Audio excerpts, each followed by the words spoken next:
Ce cours est dédié à la réfoua de Jeannette Bat-Kami Zetoun, le Tor Koshar Cholot Am Israël dans le Klal, dans la collectivité de tous les malades d'Israël. On a vu la dernière fois un cours sur Rosh Hashanah. La date se rapproche, c'est moins de 10 jours. Et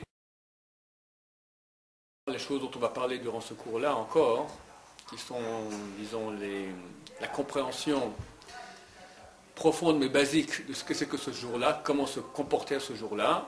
Je vais commencer à exposer des trucs, c'est-à-dire que, comme j'expliquais rapidement la dernière fois, c'est un jour de din, un jour de rigueur de la justice divine. Dieu a un attribut de justice, un attribut de miséricorde. Chesed et din. Chesed, c'est la miséricorde, din, c'est la rigueur. Maintenant, nous devons tout faire, on va voir quelles sont les choses que fait le peuple d'Israël durant cette fête-là, pour faire en sorte que, on appelle ça les matek tadinim, adoucir les dinim, adoucir la rigueur. On verra tout ce qu'on fait, ça c'est ce que la halakha, les lois de Rosh Hashanah. Mais il y a deux trucs supplémentaires.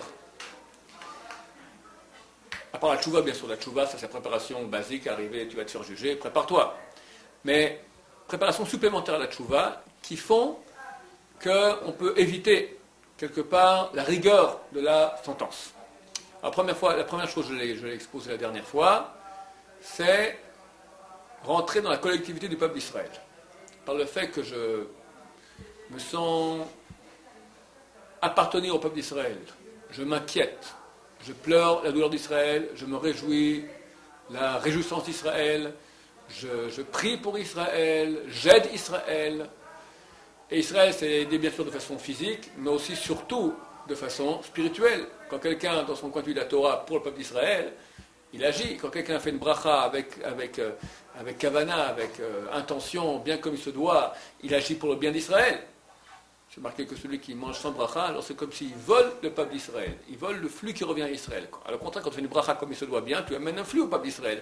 Si quelqu'un, et c'est relativement facile de rentrer dans cet esprit-là, et ça nous facilite aussi le fait de servir Dieu dans l'amour, dans le Shem Shamaim, de façon désintéressée. Quand quelqu'un prend sa bracha, maintenant je fais la bracha bien, bon, j'irai au paradis, j'irai moi en enfer, c'est bien pour moi, ok, c'est petit. Quand tu penses que je fais la bracha maintenant, mais ça aide le peuple d'Israël, ça aide en ricochet toute l'humanité. Ta bracha, elle a une autre dimension. Service dans nos mitzvot, d'accord, quotidien, et spécialement maintenant pour le jour du jugement, Rosh Hashanah, de s'insérer dans la collectivité du peuple d'Israël. Ça, c'est la chose que j'ai dit la dernière fois. Je continue maintenant le deuxième truc. Quel est le deuxième truc? Excusez-moi, c'est oui. Maintenant, ça veut dire, ou c'est le jour de Rosh Hashanah? C'est bien durant toute l'année, c'est encore plus important maintenant dans les jours de préparation à Rosh Hashanah, et encore plus important à Rosh Hashanah. Et tu verras que dans les prières de Rosh Hashanah, on ne prie que pour Israël. Pour Dieu, Israël. Bon, pour la manifestation de Dieu sur terre, c'est le peuple d'Israël. Que le mal disparaisse, que tout le monde reconnaisse que le peuple d'Israël est le peuple qui véhicule la divinité, qui manifeste la divinité dans le monde. C'est ça le sens de nos prières. Donc, toute l'année, encore plus maintenant, et surtout à Rosh Hashanah. Deuxième truc. Dieu va nous juger. Dieu va nous juger comme nous jugeons. Et là, il y a ici une porte d'espoir énorme. C'est pas moi qui le dis, c'est marqué dans le traité Rosh Hashanah. Donc c'est un truc que nous donne la Gemara. Hamavir amidotav, maverim akol psha'av. Celui qui passe outre ses midot. Midot sont ses mesures. Ça veut dire sa façon de se comporter avec les autres. Il y a des mesures. C'est-à-dire, je supporte, mais là je supporte plus. Il y a des mesures. Au bout d'un moment, tu dépasses la mesure. Celui qui va passer outre sa mesure, il va dire, ok, je veux bien supporter une fois, je vais supporter 2 fois, mais 3 c'est trop, ou 4 c'est trop, ou 400 c'est trop. D'accord? Alors il y a une mesure. Si lui maintenant va passer outre, il va laisser passer, il passe l'éponge. Au même moment, la justice de Dieu exige qu'on se comporte avec lui comme il se comporte. C'est ça être juste. Dieu ce jour-là il est juste. Il faut lui demander sois gentil, il n'y a pas gentil, il y a justice. Je vais expliquer peut-être un peu après pourquoi qu'il soit gentil, Dieu, pourquoi il veut tellement digne. On va peut-être en parler. Quoi qu'il en soit, il est digne. Il y a justice rigoureuse. Si moi maintenant, lorsque je peux être dans la justice avec mon prochain, et je me déplace, je prends un comportement de chesed, de passer outre, bien qu'il ne mérite pas, ce Gugus il m'a fait des histoires, et je devrais aller m'énerver tout rouge. Je reste calme, je passe outre, je me fais marcher dessus, carpette. Carpette. Il y a le jour du jugement. Qu'est-ce qui se passe le jour du jugement? Alors c'est marqué Malchuta d'Erkia Ke'en Malchuta d'Ara. La royauté du ciel est comme la royauté de la terre. Dieu a créé dans ce monde-ci un système de royauté. Tu as un roi, tu as des tribunaux juridiques, tu as une justice, tu as un avocat de la défense, tu as un avocat de l'accusation, il y a des délibérations, il y a une sentence. Pourquoi le monde terrestre il fonctionne comme ça? Il a l'image du monde céleste. Pour que moi je puisse me préparer, savoir comment ça se passe quelque part. Alors évidemment, les petits enfants croient que vraiment il y a l'ange qui est là et l'ange qui est là. Il ne faut pas. Ce sont des choses imagées, mais il y a une réalité impalpable, spirituelle, qui s'appelle le din, la rigueur, et une autre qui est rachamim, chesed, donc la miséricorde. Et ce sont deux voies de conduite qui existent. La justice, qu'est-ce qu'elle va dire? Elle va dire ce type-là, il a fait des erreurs dans sa vie. Il a fait des péchés, il sait très bien que c'était interdit. Et malgré tout, il a fait comme ça, il a continué. Il doit. Et contre qui il a fait ça? Contre Dieu. Il doit trinquer. Nous exigeons une sentence terrible. Mais la défense, oui, mais circonstances atténuantes. Mais non, il savait très bien, tout ça, on lui a rappelé, entendu les cours, il savait très bien, maître, tout il a refait, on lui a donné une chance, il est retombé, et tac, ça va jusqu'à quand? Il faut un grand bout, une bonne leçon qu'il apprenne une fois pour toutes. La défense est de trouver maintenant un argument. C'est comme ça que ça se passe vraiment. Très vite, mais ça a lieu. On va juger. Chacun exactement d'où il vient, son background social, son background génétique, son éducation, toute l'intelligence, l'âme qu'il a, tout ça est mis en relief, en ligne de compte pour le jugement de Dieu qui soit le jugement le plus équitable possible. Et là, on n'a pas de chance, parce que l'avocat de l'accusation, il sait bien parler, c'est un bon avocat. Et on n'a pas beaucoup, on a aussi un bon avocat de la défense, mais qu'est-ce qu'il va nous dire? T'as péché, mon vieux, t'as péché, qu'est-ce que je peux dire? C'est quelqu'un qui veut dire, sans froid, devant 10 personnes, on dit attention, tu vas tuer? Non, je m'en fous, ne la tue pas, je m'en fous, ne la tue pas, il prend son poignard, il la tue. On l'attrape. Maintenant, il vient devant le juge, qu'est-ce qu'il va dire? Je ne savais pas. Il faut que l'avocat de la défense ait une argumentation assez bonne pour en faire un fou ou quelque chose, enfin, circonstance atténuante valable. Qu'est-ce qu'on va faire?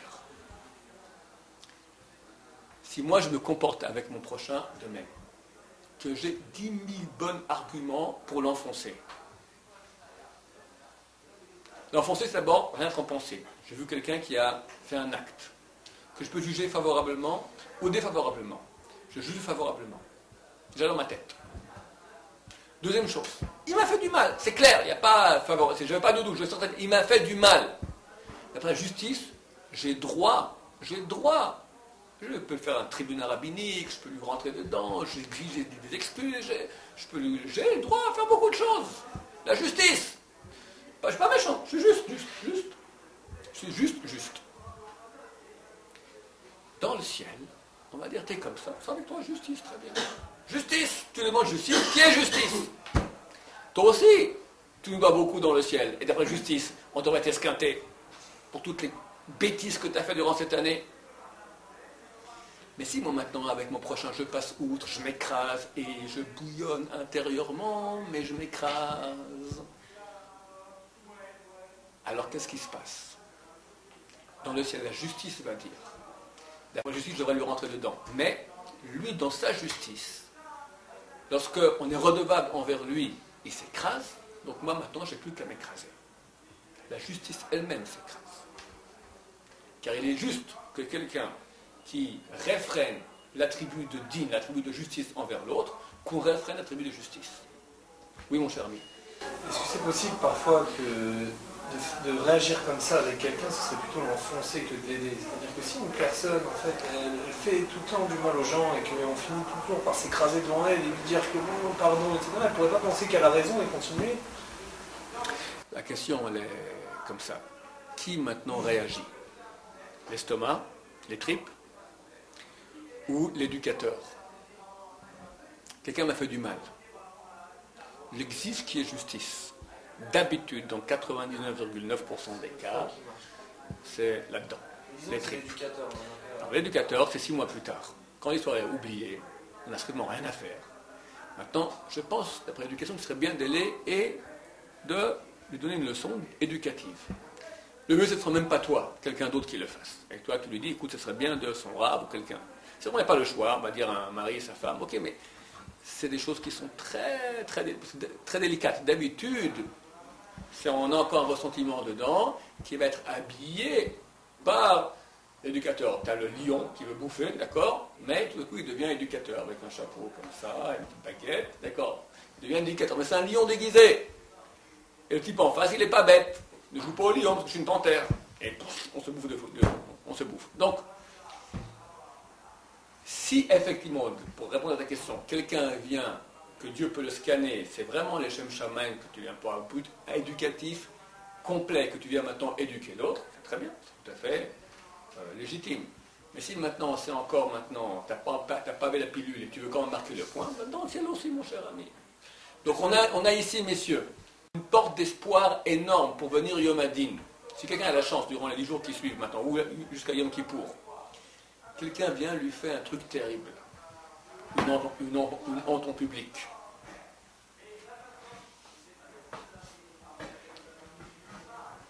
Le met hors de lui, lui pique ses joues, je sais pas, n'importe quoi. Et lui, il reste impassible.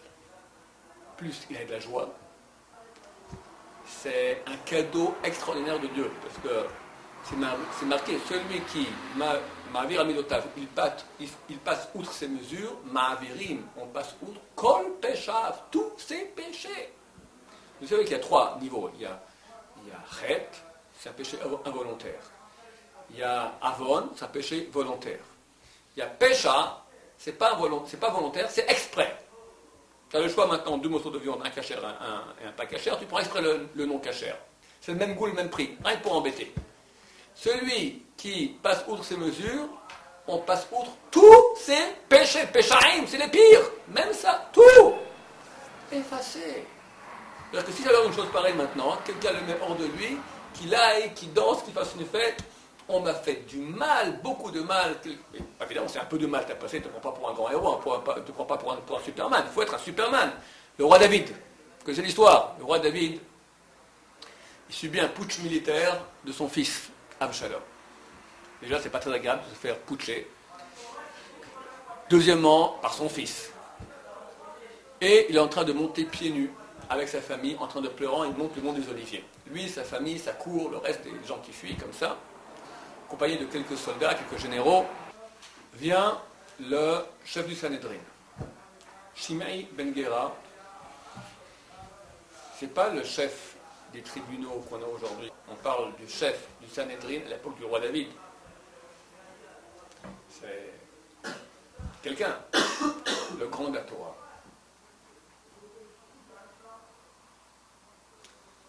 Et qui commence à jeter des pierres et de la terre sur le roi David. Mais qu'il est l'année qu'il est là, Nimretzet. David dira, il m'a maudit, il m'a insulté d'une insulte Nimretzet. Nimretzet, puissante. Chazal dit quoi Nimretzet? C'est rachetez tous les acrostiches, les lettres, chaque lettre signifie un mot. Nun, c'était Noef, tu as fait l'adultère, débauché. Le roi David dit ça. Mored, tu t'es révolté contre le roi Shaoul. Rej Rotzer, assassin. Tzadik Sorer, persécuteur. Taf, qu'est-ce que c'est? Toeva, horreur. Le roi David, si déjà il est comme ça, prends-le de côté, parle-lui devant ses enfants, devant ses femmes, devant ses généraux, tu lui fais honte en public. Et pas n'importe qui. C'est marqué dans les lois de honte, quand on fait honte à quelqu'un. Hein. Un petit gosse qui fait honte à un autre petit gosse, c'est pas la même chose que tu as le grand de la génération, tu as l'autre grand de la génération et qui lui dit toutes ces choses-là. Ça n'a rien à voir. C'est d'après la valeur des gens, de celui qui fait honte, de celui qui a honte. Là, tu as les deux tops peut-être de l'époque. Une chose aussi terrible. Le général de David, son allié de toujours, Yoav ben Serouia, sort son épée et dit au roi, laisse-moi, je vais tuer ce chien. D'après la loi juive, un homme qui fait une chose pareille, un roi juif d'ordre divin, qui a été sacré par un prophète, ou un par un prophète, tel que était le roi David, il est passible de mort tout de suite. Justice. Le roi David, il a, le texte ne le raconte pas, mais on peut imaginer qu'il avait une guerre intérieure terrible. Ce type-là, maintenant. C'est pas non seulement qu'il m'a fait du mal, mais si je ne réagis pas, moi je passe pour une mauviette par rapport à tout le monde, mes généraux, tout ça, mes enfants. Et là je suis en putsch militaire, je vais montrer que je suis un roi solide. Là je deviens une hyper mauviette. Et un roi qui est mauviette, c'est plus un roi. Donc il peut dire des bonnes combines pour dire je m'attends une bonne. Non, j'aurais pas dû le faire parce que moi mon honneur j'en ai rien à faire, mais là je peux pas parce que c'est pour le bien de la royauté, etc. On peut trouver. Et ça, il va faire une avéra. T'as raison, et non seulement t'as raison pour toi, t'as raison parce que, indépendamment de toi, t'as tout cas, il te met tout un dictionnaire on dit que le Yotzerara, il connaît tout le chasse, toute la Gemara par cœur. C'est un Talmid Chacham plus grand que toi, il sait toujours t'amener toujours un bon argument pourquoi légitimer ce que tu veux faire. Le roi David lui dit, arrête. Elohim Amarlo Kalel. Dieu lui a dit d'insulter. Chazal dit, à ce moment-là, le roi David est devenu la 4e roue du chariot céleste. Dieu agit dans ce monde, il lui faut un véhicule. Ce sont des personnes qui véhiculent la divinité. Il y en a 3, Abraham, Yitzhak et Yaakov. 3 roues, mais ça branle encore. Il faut la 4e qui stabilise. C'est une chose qu'on ne peut pas dire, si ce n'était pas écrit, une personne de chair et d'eau qui stabilise la présence de la divinité sur terre. C'est pas un degré, c'est inimaginable. On aurait pu croire que le roi David est devenu ça quand il a fait les Tehillim. Il se levait toujours à minuit, il priait Dieu, il pleurait vers Dieu, il chantait, il a fait... Le roi David, c'est extraordinaire. C'est dans ces moments les plus durs de sa vie. Au moment où on le touche maintenant, dans ses midotes, dans son ego, dans les...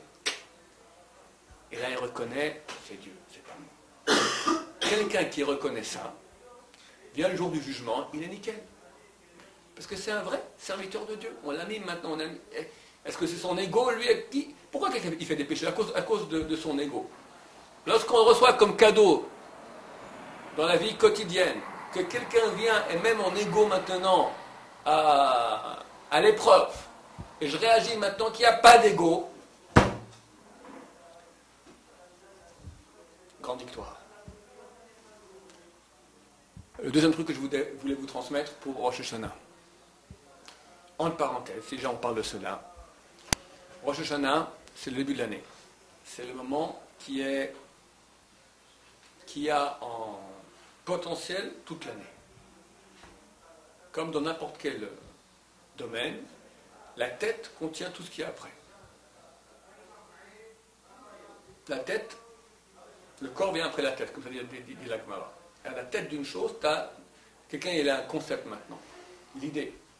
Tout va suivre à partir de l'idée. Quelqu'un conçoit un enfant. Tout commence à la première, le petit spermatozoïde qui sort, il a en lui tout ce qu'il y aura chez l'enfant, en potentiel minuscule, mais tout y est. Donc, chaque mouvement, 7 jours de Rosh Hashanah, on doit être nickel, parce que toute l'année dépend de cela. Pour cela qu'on va faire, qu'est-ce qu'on va faire les 2 premiers soirs? On va faire les signes. On prend un peu de grenade, qu'on ait beaucoup de mitzvot cette année, de la pomme avec du miel, qu'on ait une année douce comme le miel, qu'on prend de la tête, qu'on soit la tête. Les gens, ils oublient de faire tchouva, c'est le plus important qu'on ait ça, d'accord? Alors on doit le faire, Shulchan Aruch. Mais quelqu'un qui réfléchit un peu, ok, c'est très gentil qu'on ait un peu de miel. Je mangeais un peu de pomme et un peu de miel, alors mon année elle va être aussi douce que ça. On a vu, on n'a pas des années si douces. Alors on le fait quand même parce qu'effectivement, en cette fête de Rosh Hashanah, chaque petit détail a son poids. Mais nous devons maintenant apprendre. Si le détail a du poids, alors l'essentiel, quel poids il a? Il faut faire très attention. à Rosh Hashanah de ne pas se mettre en colère. L'épreuve de ce jour-là, c'est ça, je dis tout de suite. Tu es en tension. C'est une journée qui est dure. On prie énormément. Il ne faut pas dormir normalement, il ne faut pas dormir les 2 jours. Pendant la journée, c'est marqué que celui, c'est marqué dans le Talmud de Jérusalem, celui qui dort, alors son jugement il dort aussi. D'accord, on va te juger, tu es absent. Alors, d'habitude, quand il y a tu peux dire quelque chose au juge, écoutez, c'est pas comme ça, tu peux t'expliquer, c'est bien, mais quand tu ne peux pas t'expliquer, tu es en train de dormir. Alors, ton jugement, il n'est pas très bien. C'est pour cela que même les gens qui ne prient pas au net d'habitude, au lever du soleil, là c'est conseillé, c'est pas obligatoire, il y en a beaucoup qui ne prient pas, mais c'est conseillé, spécialement le jour de Rosh Hashanah, se lever très tôt avant l'aube, c'est donc 1h12 avant le lever du soleil, à la synagogue, et de prier pendant ce moment-là. On sait que le jugement a lieu les 2 jours, les 3 premières heures. Il y en a qui ronflent pendant ce moment-là. Tu es en train d'être jugé et tu ronfles, c'est pas le moment. Alors sois réveillé. Donc tu es réveillé dès tôt le matin. La journée entière, c'est bien de ne pas dormir, si possible. Toute la journée, jusqu'au soir. Les 2 jours, si possible. Celui qui ne peut pas, alors après midi, d'accord, après midi, c'est-à-dire après On ne dort pas la nuit aussi. Non, la nuit on dort très bien. Sinon, C'est que la journée. Voilà, que la journée. Ah d'accord. Mais on est en tension, c'est difficile. Et on veut que tout soit nickel. Viens toujours le Yetzirah avec un truc qui est des fois tout petit. Tu t'énerves un peu. Tu t'énerves que tu t'es énervé. Oh, t'as réussi à m'énerver. Là, tu deviens déjà tout rouge. Et très mauvais signe de s'énerver les 2 jours de Rosh Hashanah. Quand on s'énerve, notre neshama de sainteté, elle part, vient à la place d'une neshama, une sorte d'âme mauvaise, qui nous habite. C'est terrible. Parce que ce jour-là, tu reçois un moment de lumière. Alors, tu es absent. C'est l'autre qui reçoit la lumière. C'est l'étranger qui est en toi. Je suis hors de moi. C'est quoi hors de moi? Moi, je suis plus dans moi. Il y a un autre, un étranger. Qui c'est? C'est une âme maléfique qui te met hors de... Et on voit que les gens, quand ils sont énervés, ils font des choses complètement fous, d'accord? C'est une âme maléfique qui rentre en lui. C'est lui qui reçoit maintenant le flux de lumière, t'imagines? Terrible. Faire attention de ne pas s'énerver. Et si on s'énerve, se calmer vite. D'accord? Même dans le cœur si possible. C'est l'épreuve de la journée. Oui, une question. C'est la même chose à Pessah. Il y a une différence ou pas? Non, pas à Pessah. Non, mon cher ami, tu confonds avec Rosh Hashanah de l'année passée. C'est bien, le temps passe vite. Donc, ces 2 trucs pour essayer, B'ezrat Hashem, de passer haut la main ce jour du jugement, être dans la collectivité du peuple d'Israël et passer outre les mesures mauvaises que nous devons nous, mettre plus haut la barre, c'est-à-dire moins facilement s'énerver. Et donc, Oui. je conçois que ce soit plus ou moins à la portée de tout le monde, c'est-à-dire de se calmer, de ne pas arriver à des mots ou à des cas extrêmes de la violence ou quoi. Mais dans la pensée, comment on arrive à canaliser ce flux de pensée quand on a une personne qui nous a fait quelque chose de mal? C'est marqué, à quoi c'est marqué? On dit, je vais même courir dessus une fois sur Internet, à quoi sert l'esprit tordu? Chaque chose que Dieu a mis dans le monde sert à quelque chose de bien. Les nerfs, ça sert, des fois il faut montrer aux enfants qu'on est énervé. Des élèves, comme vous, je peux énerver, là, je ne suis pas énervé, mais je montre que je suis énervé pour que tout aille bien comme il faut. Au Hachem, ici tout va très bien. La générosité c'est bien, l'avarice c'est bien aussi des fois, sinon quelqu'un il dilapiderait n'importe comment. À quoi sert l'esprit tordu? Qu'est-ce qu'il y a de bien là-dedans? C'est qu'il est tordu, il réfléchit comme ça. À tendre son esprit pour juger favorablement quelqu'un. Tu n'arrives pas dans des circonstances atténuantes. Comme toi, tu es en train de le juger, comme ça on est en train de te juger dans le ciel. Vas-y, tu trouverais n'importe quel argument tordu pour dire que tu es innocent. Tu serais dans le ciel maintenant, tu te trouverais le plus... Un petit argument comme ça, tu en ferais une grande montagne comme ça. Fais la même chose sur l'autre. Tu y gagnes. Tof. On va parler d'une chose maintenant qui est beaucoup plus profonde. Je ne sais pas si on aura le temps. Bon, on va commencer avec l'aide de Dieu.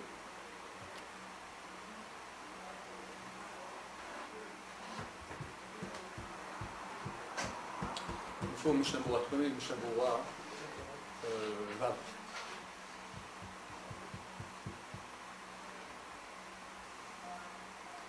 Il y a des choses qui sont très profondes, j'espère qu'elles vont être comprises comme il faut, parce que pas tout le monde les comprend bien. Il y a en nous 2 personnes. La partie animale, qu'on peut appeler l'âme. Et la partie divine, qu'on va appeler le nous essentiel. Le nous essentiel fonctionne d'après des critères de vrai-faux. Ça veut dire, pourquoi tu étudies la Torah? Pourquoi tu fais des mitzvot? Pourquoi? Parce que c'est la vérité. J'aime la vérité, j'aime Dieu, j'aime le peuple d'Israël. J'agis parce que je suis mu par des motivations désintéressées. C'est pas pour moi, c'est par amour de la vérité. Ça marche quand nous sommes dans les états où nous sommes vraiment proches de notre nous essentiel, de notre moi essentiel. Très souvent, nous sommes beaucoup plus proches de notre âne. Par exemple, dans un exemple classique, le matin, quand je dois me lever, le réveil sonne. Si Dieu va nous dire, je me lève maintenant par amour de Dieu, par amour d'Israël, par amour de la vérité. Oui, c'est un beau discours, mais le lit est tellement agréable. Alors, il y a un autre parti en nous, qui est l'âne, qui ne veut pas se lever. Alors, lui comprend un autre langage. La carotte et le bâton. La carotte, il y a le mitzvah d'étudier, tu gagnes maintenant, c'est du sachar, tu auras du mérite, tu auras du olamaba, tu auras une meilleure vie dans ce monde. Des choses qui sont vraies aussi. C'est marqué que Dieu récompense les tzadikim et punit les rechaim. C'est pas des blagues. En tant que motivation idéale, c'est pas une bonne motivation. Mais on a en nous cette partie aussi à laquelle il faut parler. Mais durant notre vie, habituellement, on essaie toujours de déplacer le centre de motivation au nous essentiel et pas le laisser dans l'âne. Parce que c'est crétin d'être un âne. Quelqu'un l'étudie parce qu'il a peur d'aller en enfer. Il a peur des maladies. Il a peur d'un contrôle fiscal. Il veut avoir une bonne parnassa. Il sait que l'étude avec la Torah c'est bien, faire des mitzvot c'est bien. Donc j'y gagne. Ok, c'est légitime. C'est pas le mieux du monde. C'est pas le mieux du monde. Mais c'est un travail lent d'aller et progressif. Les enfants fonctionnent plutôt au niveau âne, et on espère que les adultes deviennent adultes et commencent à fonctionner au niveau adulte de notre nous essentiel, de notre moi essentiel. Rosh Hashanah, et que Rosh Hashanah, il y a une chose qui est tout à fait nouvelle. Comme j'expliquais la dernière fois, le jour de Rosh Hashanah, il y a la Malchut, il y a la royauté. Malchut signifie royauté. De Dieu qui se dévoile. Dieu descend dans toutes les sphères, arrive à la sphère la plus basse, la voie de conduite de Dieu la plus proche de nous, qui est la royauté. Dévoilement de Dieu dans toute sa splendeur en tant que créateur et roi. Le roi, c'est-à-dire qu'il a un plan, comme je vous l'ai dit la dernière fois, et regarde toi dans quelle mesure tu t'insères dans le plan. Donc il y a il y a une justice maintenant. Je vais voir, je vais te juger, voir où tu es maintenant. Est-ce que tu es avec moi, tu es contre moi, dans quelle mesure tu es avec moi, et en fonction, je réoriente et je te donne maintenant des outils pour mieux ou moins bien me servir. En fonction, un bon employé, on lui donne plus, un mauvais, on lui donne moins. Comme on a expliqué cela longuement la dernière fois. Donc il y a un jugement. C'est le jour de Rosh Hashanah. Dieu vient et juge. Et bien sûr, le jugement, comme on dit, de Olam Haba, de Olam Hazé, le monde à venir, notre réalité spirituelle, Olam Hazé, notre réalité d'ici, qui en dépend, et personne ne veut, effectivement, on a peur aussi de se ramasser une chimiothérapie, ou un contrôle fiscal, ou je ne sais pas quoi, de désagréable, ou un scud sur la tête. L'or à l'aide. À Dieu ne plaise. Mais, vu que nous sommes habitués, durant toute l'année, à fonctionner de façon différente, on va dire que c'est un jour maintenant où il y a la crainte de Dieu. Mais de quel Dieu? Le Dieu qui frappe, ou le Dieu dont on a une crainte, mais parce qu'il est extraordinairement immense, grandiose dans sa royauté. Vient un roi, le roi rentre, tout le monde se met au garde à vous, on est tous en train de trembler de sa grandeur. C'est vrai. Mais il y a un point supplémentaire qu'il faut aussi travailler. Nous voulons que le dévoilement d'un royaume de Dieu se fasse dans tous les niveaux de notre être. Bien sûr, notre partie haute, le nous essentiel, doit voir la grandeur de Dieu. Elle est percevable le jour de Rosh Hashanah, c'est toute la prière sans cesse. La grandeur de Dieu, Hachem Elohim Emet, tu es éternel, tu es la vérité, tout le reste, à part toi, n'a aucune réalité, c'est que du vent, que de la fumée, ça disparaîtra. Il n'y a que toi, tu étais, tu seras Hachem Meler, tu es le roi, Hachem Malar, tu étais le roi, Hachem Mlor, tu seras le roi. C'est ce qu'on dit sans cesse le jour de Rosh Hashanah. En gros, c'est toute la prière. D'ailleurs, la Gemara dit, durant la fête de Rosh Hashanah, on a les prières habituelles, il y en a une qui est la spéciale, la plus importante, on dit le Moussaf de Rosh Hashanah. C'est la seule fois de l'année où on a une prière de fête qui a 9 bénédictions. D'habitude, il y a 7. Il y a 3 d'entrée, 3 de fin et une du milieu. Comme ça, c'est à Shabbat, comme ça, c'est le jour de Yom Tov, comme ça, c'est à Kippour aussi. La seule fois, on aura 3 au milieu, c'est la fête de Rosh Hashanah. Comment ça se fait? Il y a une Gemara, côté Rosh Hashanah, page 17, qui nous dit Imru lefanai malchuyot. Dites devant moi des royautés. Amenat shetemlichuni alechem. Afin que vous me prenez comme roi sur vous. Dieu veut être notre roi.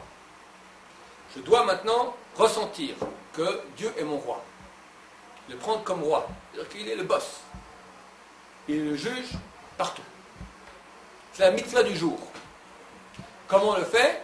Imru lefanai malchuyot. Dites devant moi des royautés. On va citer 10 versets. 3 de la Torah, 3 des prophètes, 3 les Ktuvim, c'est la géographe. Donc on a le Tanakh, la Bible est divisée en 3 parties. On prend 3. On finit par un verset de la Torah, qui est Shema Israël. Écoute Israël, l'Éternel est notre Dieu, l'Éternel est un. Ça veut dire il est partout. La totalité de la puissance, partout, il est le maître de tout. Ensuite, chaque verset, il faut peut-être préparer la prière, ceux qui ne savent pas, comprendre ce qu'il dit, ça n'a rien de dire comme ça, il faut comprendre, on parle de versets qui disent la royauté de Dieu. Les versets, c'est la Torah. La Torah, c'est les mots qui expriment le mieux la réalité. Donc on va citer des versets qui expriment la réalité de royauté de Dieu. Deuxième bracha des trois du milieu s'appelle Zichronot. Zichronot, c'est les souvenirs. Vu qu'il est roi, il prend maintenant le bilan. Tout, il calcule tout, depuis le début de l'histoire jusqu'à la fin de l'histoire, pour voir comment toi tu t'es inséré dans le programme. De nouveau, on va citer 10 versets, on rappelle la faculté de Dieu du souvenir. Il calcule tout, il voit tout. Troisième, shofarot. Shofarot, comment est-ce qu'on fait devant un roi? On sonne du shofar. On va expliquer plus tard, le prochain cours. On n'en aura pas aujourd'hui, pourquoi le shofar? Qu'est-ce qu'il y a de si spécial dans le shofar? La mitzvah du jour, en tout cas, c'est que ce soit zichronot, shofarot et surtout malchoyot, c'est royauté de Dieu. Tu es le roi, tu es le roi. Un roi, messieurs, c'est le point que je veux évoquer. Il ne doit pas être roi que dans ma tête. Il doit être roi aussi dans mes tripes. Tout le monde veut bien accepter dans la tête que Dieu est roi. Mais c'est l'âne aussi qu'il faut convaincre. Durant toute l'année, on va travailler pour déplacer de l'âne vers la tête. Servir Dieu avec la tête, c'est idiot de travail de servir Dieu avec l'âne. C'est vrai.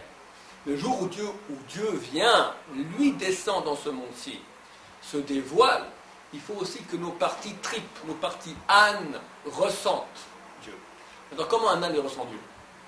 Avec la grandeur du roi, avec la crainte du roi. Crainte, pas la crainte du roi en tant que grand roi, crainte de ce que ressent l'âne, les coups durs. C'est une chose qui est assez étrangère à nous, on n'aime pas la dire. Je dis maintenant ce que dit la Gemara. Je vais rapporter que le Shulchan Aruch nous dit, on ne dit pas le Hallel. Tous les jours de fête, on dit le Hallel. Plus Chanukah, plus Purim, on dit le Hallel. C'est un jour de fête de Rosh Hashanah qu'on dit aussi le Hallel. Hallel, c'est un jour de louange. On ne peut pas le dire. Pourquoi? Parce que c'est une sorte de chant à Dieu. Or, quand le roi vient, on ne fait pas un chant. On est au garde à vous, on ne dit rien du tout. Pas un mot, pas un clin d'œil, pas un truc qui bouge. C'est le roi. On n'ose pas bouger. Pas se faire remarquer surtout.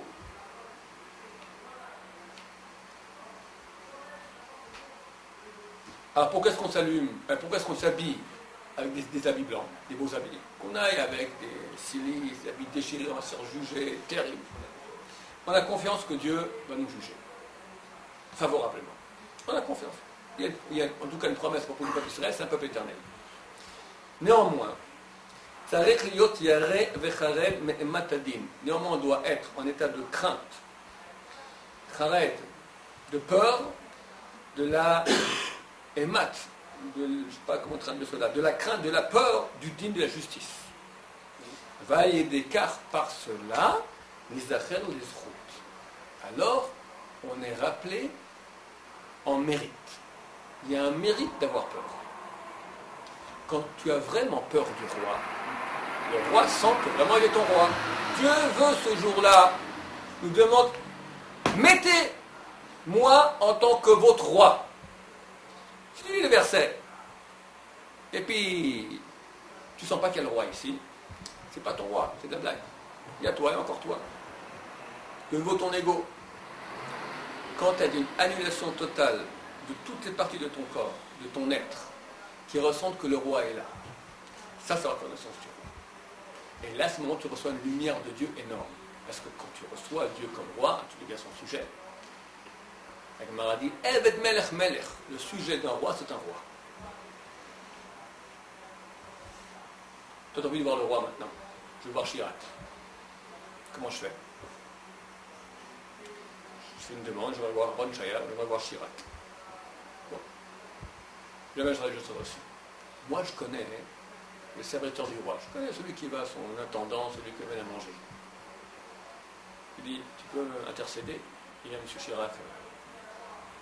Ron Chaya, c'est un ami à moi, vraiment bien, il va y avoir une entrevue avec vous, ça vaut la peine. Bon, dites-lui qu'il passe par les formulaires normaux, mais déjà, je peux te dire un mot, et hop, piston. Celui qui est proche du roi, celui qui est serviteur du roi, c'est comme un roi. L'intendant, il ne sait rien. Il peut réussir à faire ce que plusieurs ministres ne peuvent pas réussir à faire. Il rentre chez le roi, celui qui lui fait son lit. Un serviteur du roi, c'est un roi. Quand moi je reçois le roi, je deviens son serviteur, je vois qu'en tant que mon roi, c'est moi, je suis son serviteur, je suis proche de lui. On est proche de lui. On a tout à gagner là-dedans. Alors comment faire? Non seulement avec ma tête, je dois comprendre que Dieu, dans toute sa grandeur, mais avec mon estomac, avec l'âme qui est en moi. Et ça fait partie de cette fête, une sorte d'épouvante. C'est une chose que je n'aime pas dire, mais ce jour-là, je le dis aussi. Il faut qu'on ait aussi peur des sales coups qui peuvent arriver. Pas que ça. Celui qui a que ça, alors c'est l'âne. Bon, c'est important aussi qu'un âne, il sente. Un âne, il aussi avoir peur du roi. Mais on n'est pas que des ânes. Il faut que toute notre personnalité, qui va depuis l'endroit le plus haut, les anges tremblent de Dieu. Je tremble de Dieu. Mais pourquoi je tremble? L'ange, il a peur des coups. Non, il voit la grandeur de Dieu, l'ange. La partie haute de moi-même, comme un ange, je vois la grandeur de Dieu, son éternité. Qu'est-ce que je suis, moi, petite? Dans le monde fini, j'ai une vie de rien du tout, de moustique par rapport à l'éternité de Dieu, et je peux lui parler, il vient, il y a de quoi trembler. Il y a de quoi trembler. C'est les parties hautes de mon être. Les parties basses aussi, mon vieux, fais tchouva. Et le profil un peu bas, reconnais la grandeur de Dieu, parce que sinon tu risques d'écoper aussi des sales coups cette année, et ça non pas de sales coups dans le monde. S'il n'y a que la dernière partie, l'âne, c'est petit. S'il n'y a que la grande partie de nous, ça manque, parce que l'âne aussi, Dieu veut descendre dans les endroits les plus bas de notre être. Ça fait partie aussi du service de Rosh Hashanah, que toutes nos parties de notre être reconnaissent sa royauté. Baruch Adonai, Amen.